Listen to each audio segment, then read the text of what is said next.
as long as Junebug doesn't fall for anything for Marshall, it should be a solid showing. Definitely. I mean, Game & Watch for a very long time was the enigma. I think that since Mr. LZ won Paragon is when people have really started to try to unlock the character, if you will. Yeah, his punish game is like, words will never do it justice how good this character is in the punish game against every character. He doesn't necessarily zero to death, but he does a lot off of everything, and he can do it to any character. That's what makes Game & Watch so good. As we see, he's already starting off really strong. And June is, of course, a firm believer that his character is the best character in the game right now.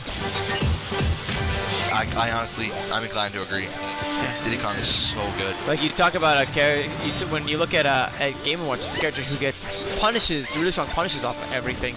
But with Diddy, it's like a character who just has like such a remarkable kit for every situation, right? Yeah, he not only does he have a pretty solid punch game on most of the cast, but his neutral is phenomenal. He is one of the best projectiles in the game. I'd argue the banana is just about as good as the neutral B from Game & Watch. Falco lasers are all so many good projectiles in this game, and Diddy's shuts down so many characters. Definitely. The only problem it has is literally that you can also have it used against you. If Marshall takes up the banana at any point, he can honestly start something pretty disgusting. Oh, right there. It looked like he just did an empty. He threw the banana peel, landed, and basically did a cross-up forward smash, which is ridiculous to watch. Of course, he basically got in June's blind spot in an area where like he couldn't do anything because he was strapped to shield. Yeah, it looked like, I mean, June could have back aired that shield, but if he had the right spacing, which I believe Marshall did, backer's not going to do anything. You'll throw it out and get way punished. And Marshall has some really good spacing on that forward smash. Tomahawk cross up forward smash, a really good way of punishing people if you believe that they're looking for the, if they read that you're going to Tomahawk grab them. Tomahawk, of course, being an empty jump, sorry. Man, this is really interesting. June's really got to close this out. I think Mayor will do it at this percent. It looks like that's what he was looking for.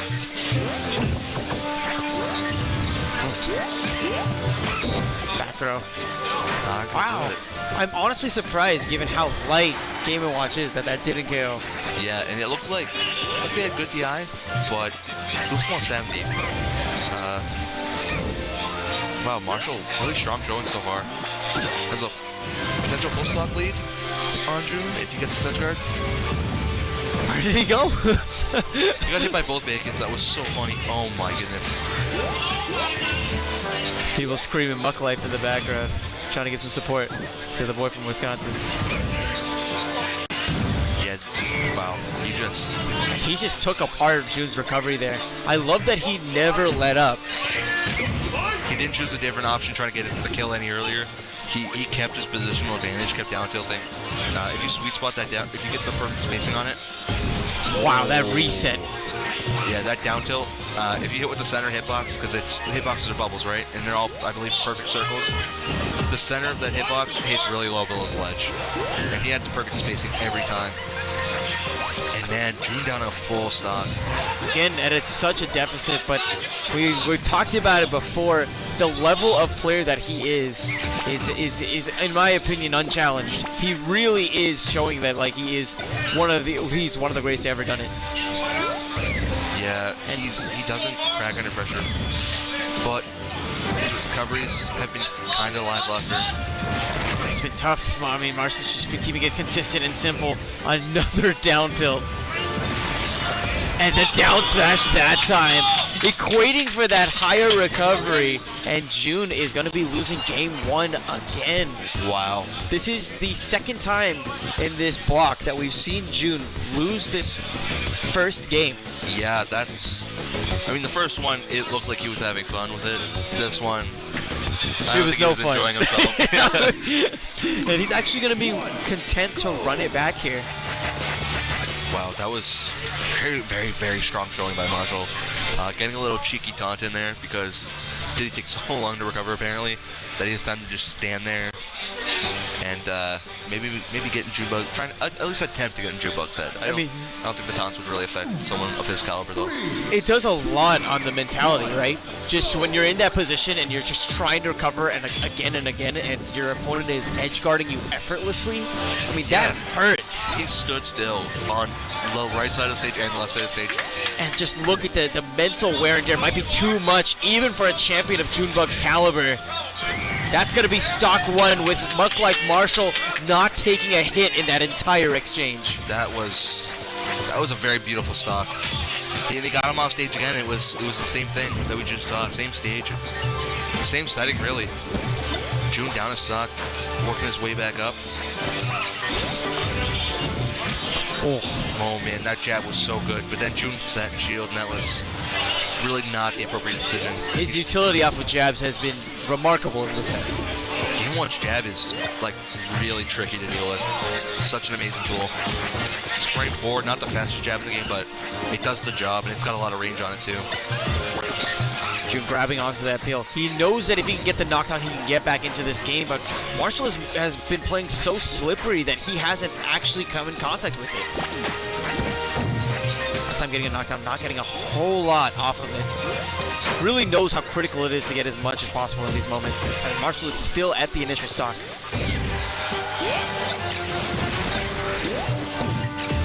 And as you mentioned, the big issue with that peel is that it can be used against you.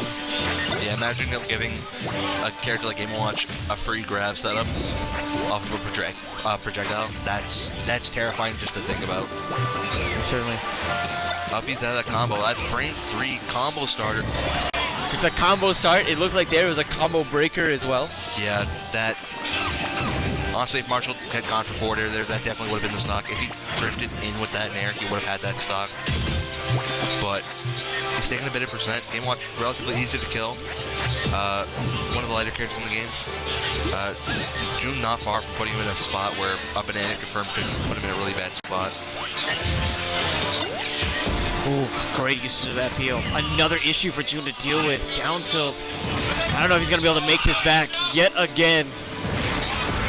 Yeah, that one was just too far out. Didn't look like he was able to make it back there. Honestly, like it feels like Marshall's win condition, it's not off of like the combos we're so used to seeing off of Game & Watch. Rather, it's around getting June off stage and never letting him come back.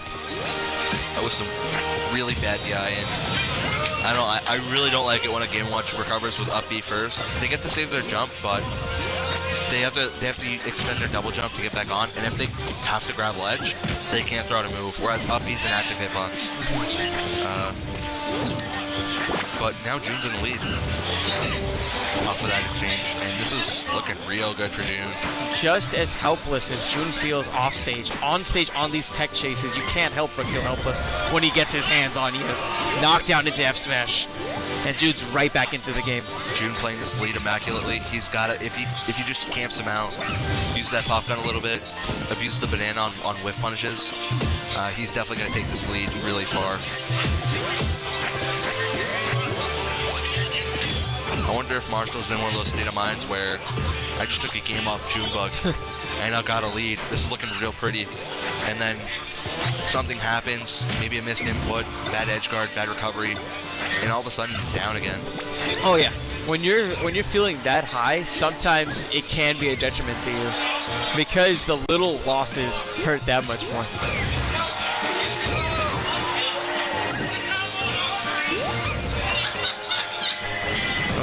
Unfortunate that he had to use the 9 there. Yeah, that's something I often forget about as a little X factor is having the Game & Watch 9. Not a lot of Game Watchers I know go for it anymore. The character's toolkit is amazing. And I feel like the 9 it's an RNG factor that he doesn't need. He's such a phenomenal character. Yeah, it feels more like a win more sort of tool, right? Yeah, absolutely. And I like that he's not really like going for it. Like it looked like he was farming for it. I feel like Nair may have connected there. His parachute conversions haven't been all that excellent. Again, it's just been about the edge guard department. Yeah, and June's still on stage, so it's looking real rough right now. Rough life from Muck Life Marshall. Gonna get 2-stock in that second game. June hanging in. And like we said, we've seen June in this position before, in this very block, where he loses game 1 unexpectedly, starts to regain composure in game 2, and then game 3 is usually a little bit more solid. Yeah. Game 2, I feel like even with Ellis, the Mario that he played earlier, that actually came down to the wire in game 3, didn't it? Yeah, but like there were certain points where it was like, okay, yeah, it's Junebug just doing Junebug things, doing dumb banana stuff that he just outplays you and just makes you feel like this matchup's impossible. You know, if we look at the empirical data, it means that this third game should be one for the books. I really hope it is. I really don't want to see a blowout. I don't think anybody does. Worse in Wario Land, Ganon, yeah. This makes total sense, and especially combating how light of a character Game & Watch is. Marshall maybe taking a minute trying to ponder if he still wants to stick with this Game & Watch. How do you feel about this matchup as a Ganon player? Ganon sucks at getting in against pretty much everybody, true, but I think that because Game & Watch is so damn light, it feels even better whenever you actually make those connections. And June, being such a cerebral player, he's so good at finding the holes in the armor. Like right there, getting right over with the forwarder. Marshall now actually having to recover it, and he's going to be losing a stock in 20 seconds. Yeah, I feel like this matchup, from what I've seen and like looking at Ganon's toolkit, I really don't think this matchup's that bad. I think Game & Watch kind of struggles with spacing characters, and that being what Ganon is, any trade is like almost instantly in Ganon's favor, and especially on this stage, it's, wow, unfortunate SD misses the waveland, the like absolute horizontal waveland that would have put him like, he would have crossed up shield there. Yeah, Ganon, known for having a pretty butt cheeks wave dash, but his waveland game is, it is so good. Especially on stages like this with the platforms the way they are, you can waveland the center stage and land with an aerial at a terrifying angle. But this is the issue. The punishment for both of these characters is ridiculous. I mean, June is already in those triple digits. Of course, Marshall might not even make it to that percent. Ganon hitting like such a tank, but June has to still find ways to get those initial hits. Yeah, Marshall's already a couple percent. Oh, that up air. Beautifully spaced. That looked like it just barely nicked him. Barely. Like we said, down to the wire again, and Marshall, he has the initial opening. I was expecting him to get a bit more off of it, to be honest. That was some good DI. I'm a little impressed he lived there, to be honest. That back air is so good in this matchup. Ooh. And June on the verge of actually does get lapped in percentage. Suddenly things are looking huge for the Wisconsin boys. Up tilt. That neutral B was so good, and Marshall is just taking the stock. He's taking him all around the stage. Took him to the top blast zone, all around the edges.